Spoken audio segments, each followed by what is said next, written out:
ഒരു full time ആർട്ടിസ്റ്റായിട്ട് work ചെയ്യുക എന്നതിലുപരി ഈ ചെയ്യുന്ന കാര്യങ്ങളൊക്കെയും ഡോക്യുമെൻ്റ് ചെയ്യുക എന്ന് പറയുന്നത് കുറച്ച് ടഫായിട്ടുള്ളൊരു കാര്യമാണ്.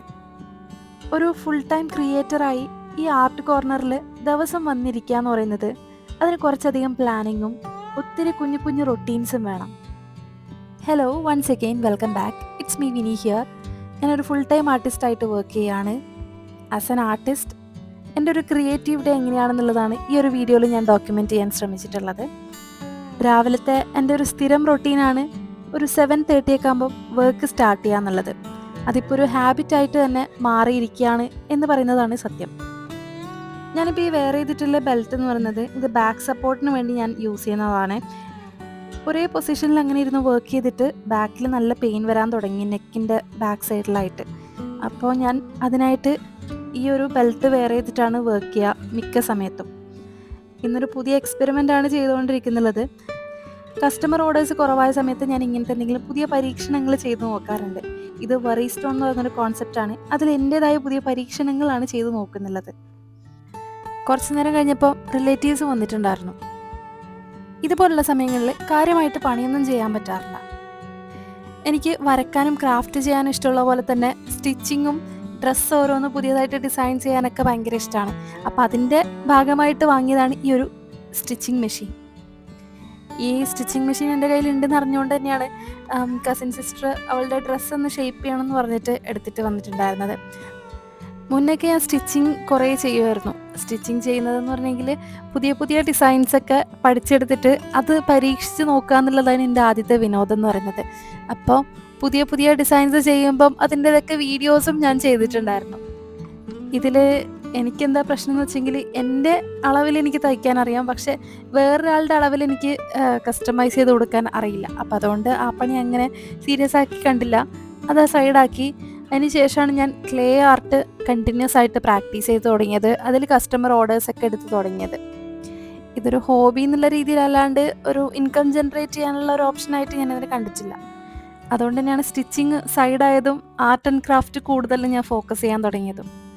കസിൻ സിസ്റ്ററിൻ്റെ ഫ്രണ്ടും കൂടെ വന്നിട്ടുണ്ടായിരുന്നു. അപ്പോൾ അവളാണ് എനിക്ക് വീഡിയോ എടുത്തു തരുന്നത്. സാധാരണ ക്യാമറ സെറ്റ് ചെയ്യുന്നതും വീഡിയോ എടുപ്പും ഒക്കെ ഞാൻ തന്നെ ചെയ്യുന്നതുകൊണ്ട് ഈ വീഡിയോ എടുത്തു തന്നത് ഭയങ്കര ഉപകാരമുള്ള പോലെയാണ് എനിക്ക് തോന്നിയിട്ടുണ്ടായിരുന്നത്.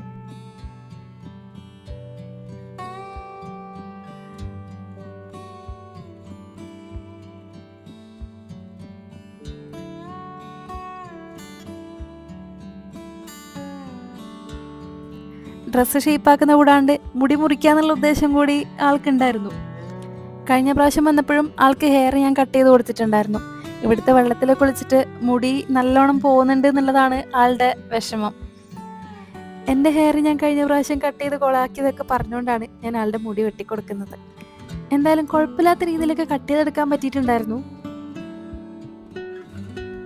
ഫൈനലി കട്ട് ചെയ്ത് കഴിഞ്ഞപ്പോഴത്തേക്കും ഇങ്ങനെയാണ് വന്നിട്ടുള്ളത്. അവൾക്കും ഇഷ്ടപ്പെട്ടു എന്നാണ് പറഞ്ഞിട്ടുണ്ടായിരുന്നത്. അങ്ങനെ വൈകുന്നേരത്തെ ചായ കുടിയൊക്കെ കഴിഞ്ഞിട്ട് അവർ മെല്ലെ റൂമിൽ നിന്ന് ഇറങ്ങി. രാത്രിയായപ്പോൾ നമ്മളൊന്ന് പുറത്തോട്ട് ഇറങ്ങാമെന്ന് വിചാരിച്ചു. ഒരു ചായയൊക്കെ കുടിച്ച് പിന്നെ മെല്ലെ ഒന്ന് മാളിലേക്ക് പോകണം എന്ന് വിചാരിച്ചിട്ട്. മെയിനായിട്ടുള്ള പരിപാടി എന്താ വെച്ചെങ്കിൽ ആ പോകുന്ന മാളിൽ ഒരു സ്റ്റേഷനറി സ്റ്റോർ ഉണ്ട്. ഞാൻ റെഗുലറായിട്ട് ആർട്ട് സപ്ലൈസ് വാങ്ങിക്കാനായിട്ട് പോകാറുള്ള സ്റ്റോർസിലൊന്നാണ് ഈ ഒരു സ്റ്റോർ. കുറേ സാധനങ്ങളങ്ങ് വാങ്ങിച്ച് കൂട്ടുന്നില്ല എന്നുണ്ടെങ്കിലും പുതിയതായിട്ട് എന്തൊക്കെ ആർട്ട് മെറ്റീരിയൽസ് വന്നിട്ടുണ്ട് എന്നുള്ളതും അതൊക്കെ ഒന്ന് അപ്ഡേറ്റ് ചെയ്യാനായിട്ട് എന്തൊക്കെ ടൂൾസാണ് അവൈലബിൾ ആയിട്ടുള്ളത്, അതെങ്ങനെയാണ് യൂസ് ചെയ്യുന്നത് എന്നുള്ളതൊക്കെ ഒന്ന് ചെക്ക് ചെയ്യാനായിട്ട് എനിക്ക് ഭയങ്കരമായിട്ട് ഇത് ഹെൽപ്പ് ആവാറുണ്ട്. ഇതുപോലത്തെ ആർട്ട് സ്റ്റോർസ് വിസിറ്റ് ചെയ്യുന്നത് ഇടയ്ക്കിടയ്ക്ക് അങ്ങനെ വിസിറ്റ് ചെയ്ത് കഴിഞ്ഞെങ്കിൽ അതിൻ്റെ ഡിസ്ക്രിപ്ഷൻസ് ഒക്കെ ഒന്ന് വായിച്ച് നോക്കുമ്പോൾ നമുക്കിത് എന്താണ് സാധനം എന്നുള്ളതും അതെങ്ങനെയാണ് യൂസ് ചെയ്യുന്നത് എന്നുള്ള കാര്യങ്ങളൊക്കെ അതിൽ കൊടുത്തിട്ടുണ്ട്, മെൻഷൻ ചെയ്തിട്ടുണ്ടാവും. അപ്പോൾ അതൊക്കെ നോക്കുമ്പോൾ എനിക്ക് കുറേ പുതിയ പുതിയ കാര്യങ്ങളൊക്കെ ആർട്ട് മെറ്റീരിയൽസിനെ കുറിച്ചൊക്കെ ഒരു ബേസിക് ഐഡിയ കിട്ടാനായിട്ട് എന്നെ ഹെൽപ്പ് ചെയ്യാറുണ്ട്. അപ്പോൾ ഞാൻ ഇതിനകത്തുള്ള ആർട്ട് സപ്ലൈസ് ഒക്കെ ഞാൻ പറ്റുന്ന പോലെ കാണിക്കാം. UAE-ലുള്ളവരാണെങ്കിൽ ഈ ഒരു സ്റ്റോർ എന്തായാലും വിസിറ്റ് ചെയ്ത് നോക്കാം. ഇത് ഞാൻ ഷാർജ അൽസഹിയ മാളിലാണ് പോയിട്ടുള്ളത്.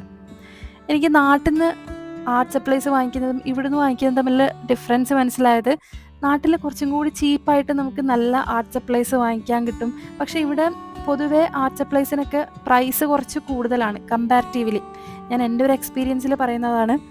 നാട്ടിൽ കിട്ടുന്ന ബ്രിസ്റ്റോ, ഫ്ലാഷ് അതുപോലത്തെ ബ്രാൻഡൊക്കെ എനിക്ക് കൂടുതൽ ഇഷ്ടമാണ്.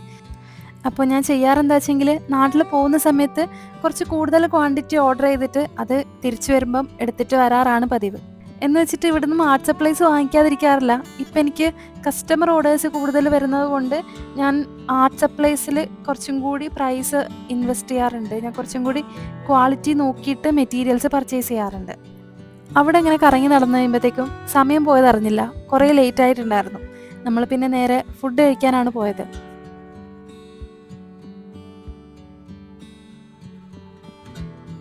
ഫുഡ് ഓർഡർ ചെയ്തിട്ട് വെയിറ്റ് ചെയ്യുന്ന സമയത്ത് എന്നെ കളിയാക്കി കൊല്ലുന്നതാണ് ഈ കണ്ടുകൊണ്ടിരിക്കുന്നത്.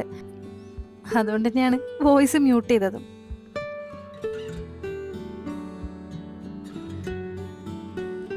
ഫുഡ് കഴിച്ച് കഴിഞ്ഞിട്ട് മൂവിക്ക് പോകാനുള്ളൊരു പ്ലാൻ ഉണ്ട്. ഒരു 1:30 AM ആണ് ബുക്ക് ചെയ്ത ടൈം.